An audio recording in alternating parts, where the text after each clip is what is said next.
Welcome to Best of the NES, a countdown of the top 25 games on the 8-bit home console. This isn't a list of my personal favourites, but a list aggregated from many top NES games lists. Our countdown continues with number 23, Life Force. Life Force is a port of the 1986 Konami arcade shooter, or as the kids say these days, a shmup. Shmup. Nyah. Back in my day, we said the whole thing. Shoot 'em up! The bottom! Life Force takes place in the Gradius universe, with the Vic Viper returning to battle. This time a second player can join in as the pilot of the Lord British. Excellent name, old bean! The last two games I played for Best of the NES were really long adventures, so I'm looking forward to a short and simple burst of action gameplay. This'll be a cinch. Oh yeah, I suck though. Zelos, the Devourer of Worlds, has found its way to your neck of the galaxy. The only chance you have of stopping it from gobbling up your home planet is to fly into its body and destroy the core, the heart and soul of Zelos. Standing between you and the core are 6 terror zones. Blast the enemy forces, avoid the deadly obstacles and destroy the giant boss at the end of each zone. Before we get started, please can I direct your attention to the title screen?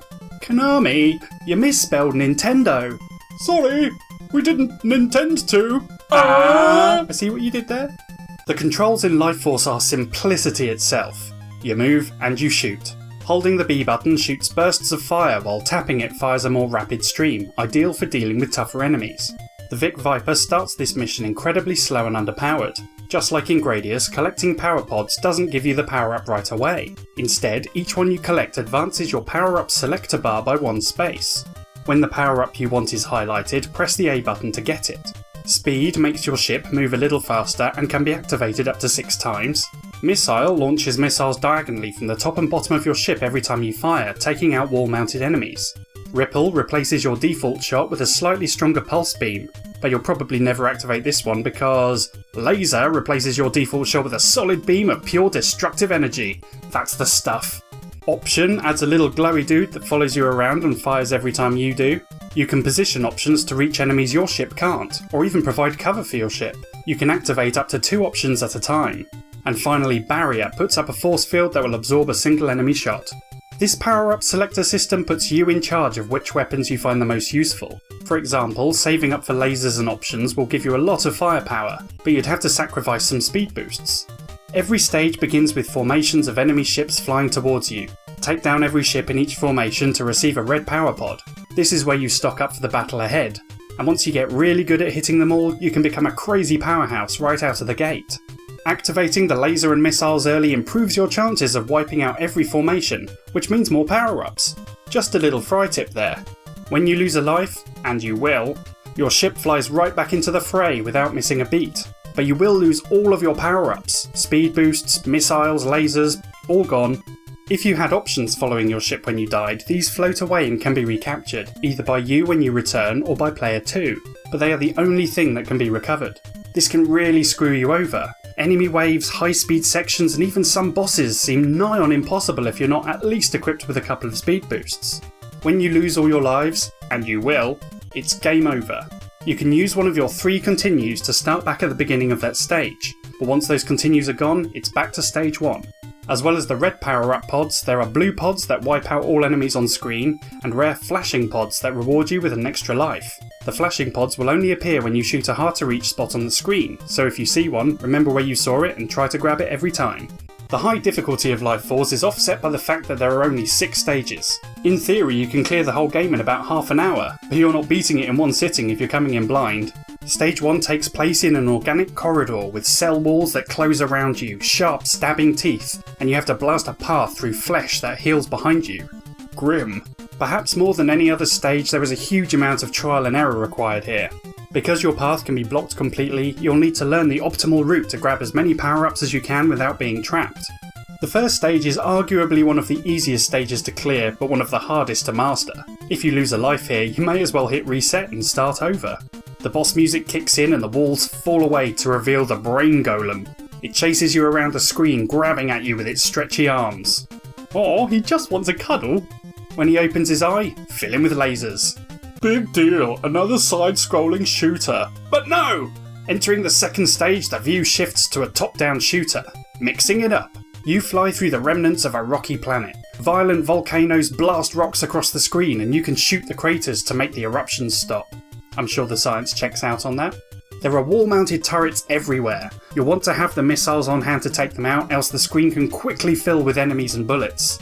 Life Force can suffer with a bit of slowdown from time to time, but we're talking a ton of things have to be on the screen at once. The action is pretty incredible for an NES title.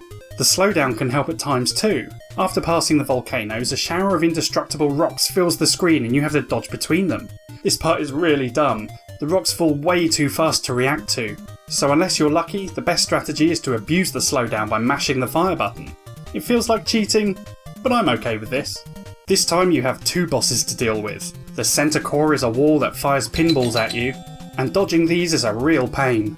After taking out the three cores, you arrive at Cruiser Tetron. This massive ship circles the screen, spinning its whippy tentacle arms. Losing your power-ups here is a real pain. It's pretty much impossible to outrun the tentacles long enough to shoot it in its weak spot.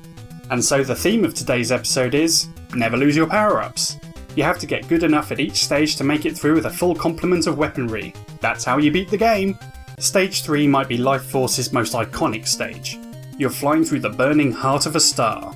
If dealing with flaming phoenix, homing magma balls and a blooming dragon wasn't enough, you have to stay on your toes to avoid these massive solar flares. These are an impressive technical feat on the old NES. The enemies here come from every angle and it's relentless. If you somehow survive the onslaught, you face the Invader, a massive dragon. This is another easy one. Shoot it in the mouth and move out of the way when it blows fire at you. Done. Stage 4 takes us back inside the body of Zelos as you fly through its circulatory system. You travel through this high-speed area where you have to quickly move left and right to avoid flying into the walls. So long as you have some speed power-ups, this isn't too bad. You have time to react and you can even grab some freebie power pods as you go. You'll want to blast out these pustules before they spray their spores, then take out these cells when they discharge their lethal fibrous mesh. This stage is really gross! You then fly down a laser ribcage while king prawns fall from the sky. The boss is the mutant skull, Giga. When it opens its mouth, avoid its spray of bullets and shoot it in the jaw. If you take too long, its eyeballs will pop out of their sockets and follow you around the screen. Again, not too difficult, but still gross. Stage 5 takes place on a green planet, and this time the enemies aren't messing around. The screen fills with bullets, enemies attack from behind and follow you around the screen, and walls of enemy ships can easily block your path. If you survive this onslaught, the music changes, but instead of the sinister boss music, it's the slightly goofy boss music from Gradius. Take out the triple core and you are victorious. Ah! Oh, you thought you were done with this stage? You mug. You fly into a tiny opening in an Egyptian pyramid. Navigating down narrow corridors, you have to avoid being crushed by the moving pillars. This bit isn't great. The margin of error is really small, and for the first time since stage 1 I feel like doing this without memorising the patterns isn't an option. But unlike stage 1, it's a long way back if I hit reset. Clear a path through the narrow halls avoiding gun turrets and fidget spinners, and you arrive at the boss, a gigantic Egyptian mask called Tutankhamun Attack. I don't get it. The mask is protected by a shield of balls. Dodge its slow-moving shots and blast it in the eye. Onto the final stage, the mechanical city that protects the heart of Zelos. The enemies here move really fast and the screen quickly fills with bullets and rainbow balls. But there really aren't too many obstacles to worry about. Yet. Flying down a steel corridor, you come across another Gradius staple, the Moai heads. These Easter Island chaps spit donuts at you and can only be destroyed when you shoot them in the mouth. The boss music plays as you slowly approach the final chamber. Zelos' heart protected by the salamander. The core is invulnerable while the salamander is alive. As soon as it's destroyed, the screen begins to scroll away and you need to quickly fly to the bottom and pump the heart full of lasers. With Zelos defeated, the base starts to shut down and you need to fly through another high-speed area as barriers close all around you. Dodge between the barriers or just fly near the top. Can't get me up here. We watch as Zelos explodes, and then the ending Konami logo? Just the Konami logo?